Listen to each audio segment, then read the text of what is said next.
दोस्तों, एक चोर जो कि दुनिया के हर ताले को खोल सकता है, लेकिन एक दिन वो एक करोड़पति के घर में घुसता है और वहाँ उसके साथ कुछ ऐसा होता है जो उसने कभी अपने सपने में भी नहीं सोचा होगा। नीमो नाम का शख्स जो पेशे से एक चोर है, लेकिन वो अपने बॉस के लिए काम करता है और उसका काम एक पेंट हाउस में चोरी करना है, जहाँ पे कई सारी कीमती पेंटिंग रखी हुई है, जिसमें से सबसे कीमती पेंटिंग पूरे $3 मिलियन की है और उसी पेंटिंग को वो चुराने वाला है।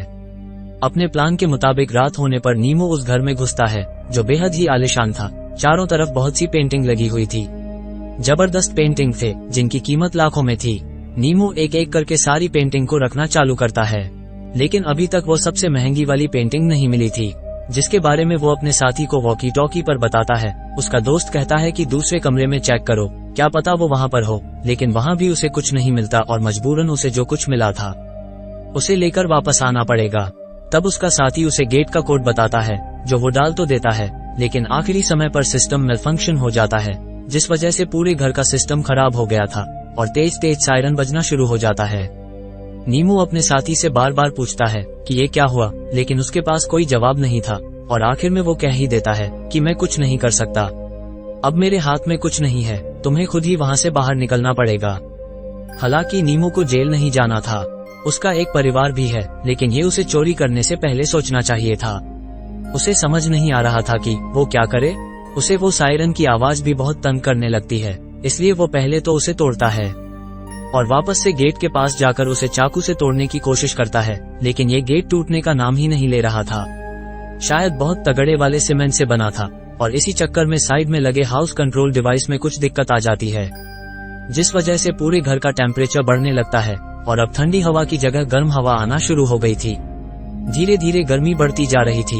इन सब से परेशान होकर नीमो चुपचाप एक जगह बैठ जाता है, क्योंकि अगर उसने कुछ और किया तो ना जाने ये घर में क्या क्या होने लगेगा। कुछ देर बाद उसका गला सूखने लगा तो वो पानी की तलाश में किचन का नल चालू करता है, लेकिन वहाँ पानी नहीं आ रहा था।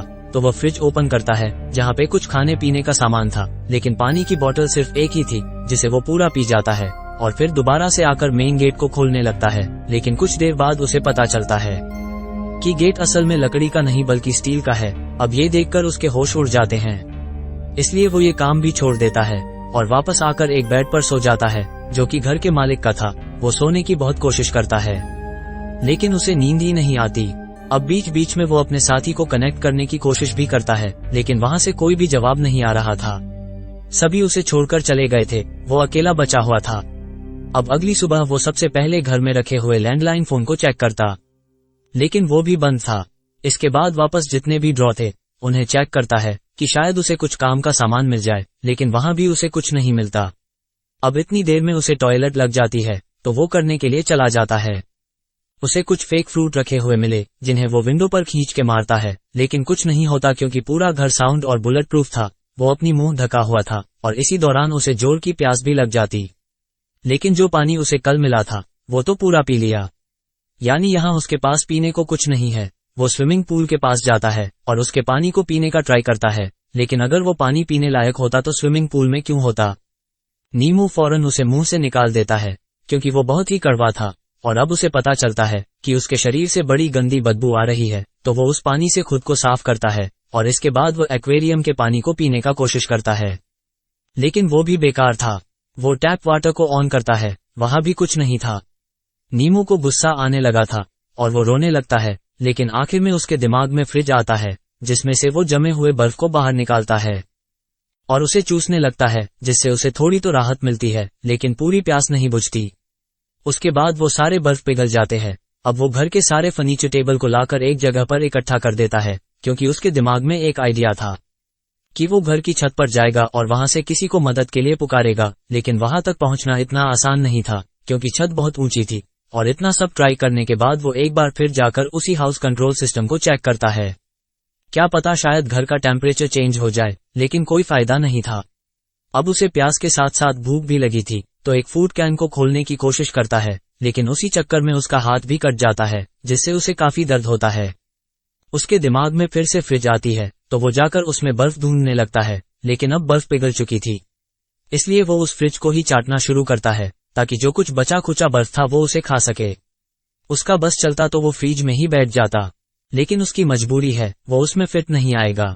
इसी दौरान हम बाहर देखते हैं कि तेज बारिश हो रही है, लेकिन अफसोस नीमो ना तो बाहर जा सकता है, ना वो पानी को पी सकता है। वो बस वहीं बैठा रहता है। अब उसके पास कोई काम नहीं था, इसलिए वो घर को एक्सप्लोर करने लगता है कि शायद उसे कोई सीक्रेट दरवाजा मिल जाए। पर उसी दौरान उसे पानी की आवाज आती है और फौरन वह बाहर आता है और देखता है कि ये पानी तो असल में प्लांट शार से आ रहे हैं। वो फौरन उसके पास जाकर बैठ जाता है और जी भरकर उसे पीता है, लेकिन कुछ समय के बाद वो पानी बंद हो जाता है और उसे मजबूरन वहां से उठना पड़ता है। लेकिन कल वो फिर से इस पानी का वेट करेगा और इस बार वो उसे स्टोर भी कर लेगा ताकि वो पीने के काम आ सके। अब धीरे धीरे करके उस घर का टेम्परेचर और ज्यादा बढ़ने लगता है, इसलिए वो अपने सारे कपड़े उतार देता है क्योंकि गर्मी बहुत बढ़ गई थी। उसके बाद जितने बचे हुए फर्नीचर थे उन्हें इकट्ठा करने लगते हैं ताकि वो उसे छत तक पहुंचा सके, और इस बार वह ऐसा करने में सफल भी हो जाता है। वो छत को देखकर पता लगाता है कि आखिर यहाँ से कैसे बाहर निकला जा सकता है, पर उसके लिए उसे कुछ स्क्रू ड्राइवर की जरूरत पड़ेगी। और इसी दौरान उसकी नजर घर में लगी टीवी पर पड़ती है, जहां पर सीसीटीवी फुटेज आ रही थी जिसमें एक मेड बाहर झाड़ू लगा रही थी। तो नीमो फौरन कपड़े पहनकर गेट के पास पहुंच जाता है और उसे आवाज लगाने लगता है, लेकिन अफसोस उसकी आवाज कोई सुन नहीं पाता क्योंकि उसने हेडफोन लगा रखे थे।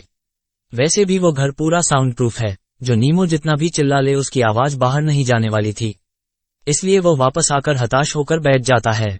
लेकिन तभी वो कुछ ठंडी हवाएं महसूस करता है जो कि एयर वेंटिलेशन से आ रही थी। दरअसल वो देखता है कि ये हाउस कंट्रोल डिवाइस में अपने आप ही टेम्परेचर चेंज हो गया, इसलिए अब वो पूरे घर धीरे धीरे ठंडा होना चालू हो गया था। तभी नीमो जी भर के सबसे पहले तो ठंडी हवाओं को महसूस करता है और फिर आराम से उस पूल में नहाता है। इतना टाइम बिताने के बाद उसे अब धीरे धीरे यहाँ पर अच्छा लगने लगा था, जो कि शायद उसे ये पता चल गया था कि वो यहाँ से बाहर नहीं निकल सकता। जिसे पहनकर वो एक बार फिर छत के करीब जाता है और उसे तोड़ने लगता है ताकि उसकी आंखों में कांच चला ना जाए। वो बड़ी ही देर तक छत पर लगे ग्लास को तोड़ने की कोशिश करता है, लेकिन कोई फर्क नहीं पड़ता और तब उसके पास की सीमेंट को हटाना शुरू करता है। लेकिन वो भी बहुत ज्यादा मजबूत थी, इसलिए वो थक कर फिर से नीचे आ जाता। ये एक करोड़पति का घर था, तो सिक्योरिटी तो दोस्तों टॉप नॉच होने वाली थी। इससे वो थक कर वो अपने लिए कॉफी और मैगी बनाने लग जाता है। अब आप सोच रहे होंगे कि अगर ये सब कुछ बना सकता है तो खाने में दिक्कत क्या है। दोस्तों ऐसा कुछ नहीं है, नींबू सिर्फ पानी में बनाना था, ठंडे पानी में कॉफी बनाना था। जिसके बाद वो टीवी के सामने बैठ जाता है और सीसीटीवी में लोगों को आती जाती देखते रहता है। अब उसे ये सब अच्छा लग रहा था क्योंकि यहाँ पे तो उसके अलावा और कोई नहीं है, इसलिए उसका जो मन करता था वो बस वही करता जा रहा था। पर आपने गौर किया होगा कि वो पहले जैसा नहीं रहा, उसकी दिमागी हालत बिगड़ने लगी थी। ऐसा तब होता है जब आपने काफी दिनों तक किसी से बात न की हो, ना किसी को देखा, और यानी वो भी कुछ ऐसा ही हो चुका था।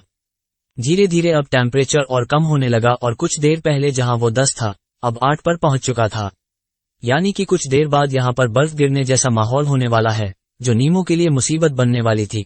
वो एक बार फिर से ऊपर चढ़ता है और छत को तोड़ने में लग जाता है। इस बार वो ग्लास को नहीं बल्कि उसके आसपास की सीमेंट को तोड़ता है, जो कुछ ही देर में काफी टूट भी जाती है। लेकिन ठंड बढ़ने की वजह से वो उस डिवाइस के पास जाता है और उसे ठीक करने का भी कोशिश करता, लेकिन उसे कुछ समझ नहीं आ रहा था कि असल में ये काम कैसे करता है।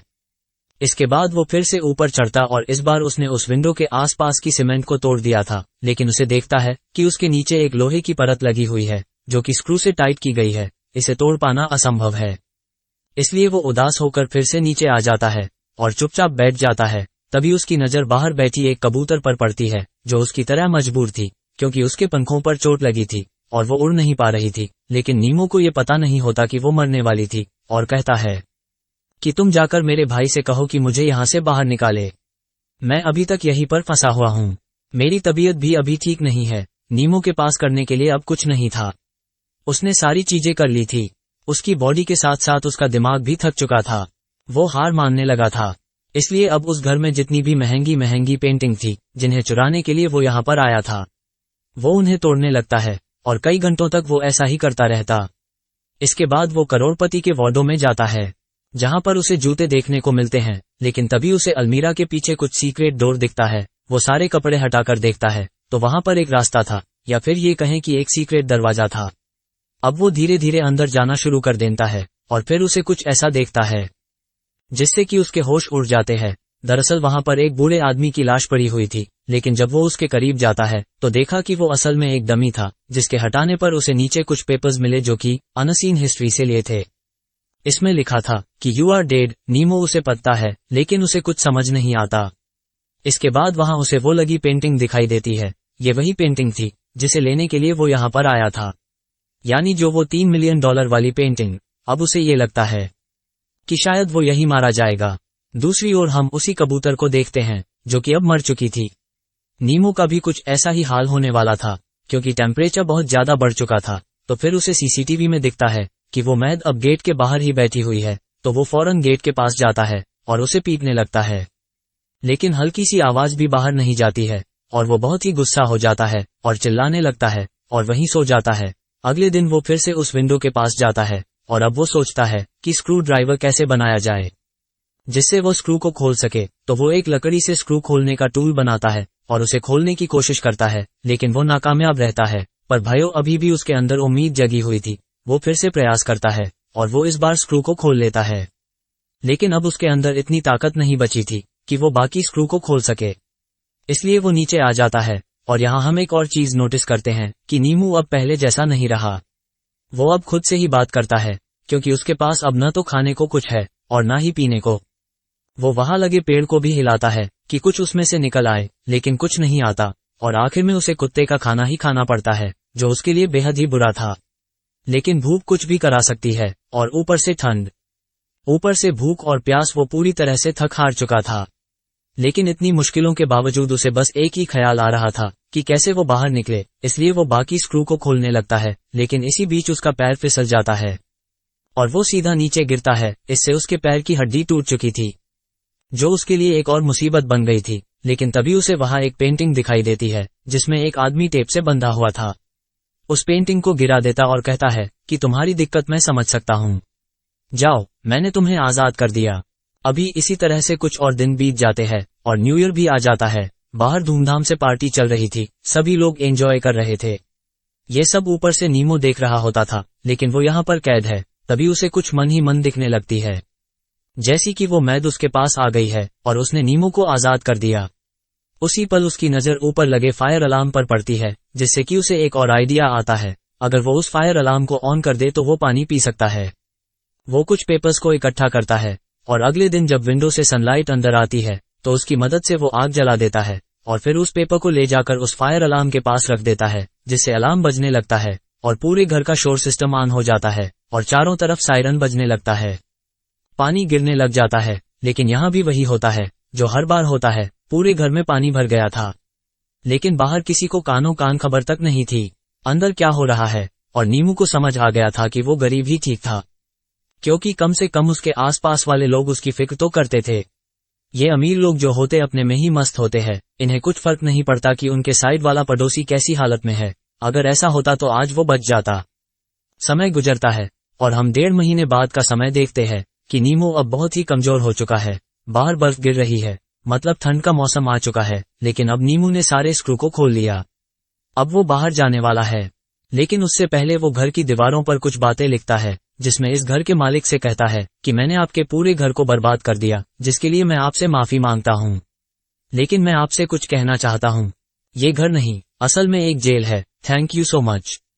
इसके बाद हमें पता चलता है कि नीमो ने उस विंडो को पूरा खोल लिया था, जिसके कुछ देर बाद ही वो वहां से बाहर चला जाता है। और यहाँ अभी आपको बता दिया जाए कि विंडो के आसपास कोई ऐसी जगह नहीं थी जहां से वो बाहर जा सके, या तो नीमू ने वहां से कूदने की कोशिश की होगी। अगर ऐसा किया होगा तो वो मारा गया होगा, या फिर उसने वहां से किसी को बुलाने की कोशिश करी होगी और उसकी जान बच गई होगी। आपको क्या लगता है? नीचे कमेंट करके जरूर बताइएगा।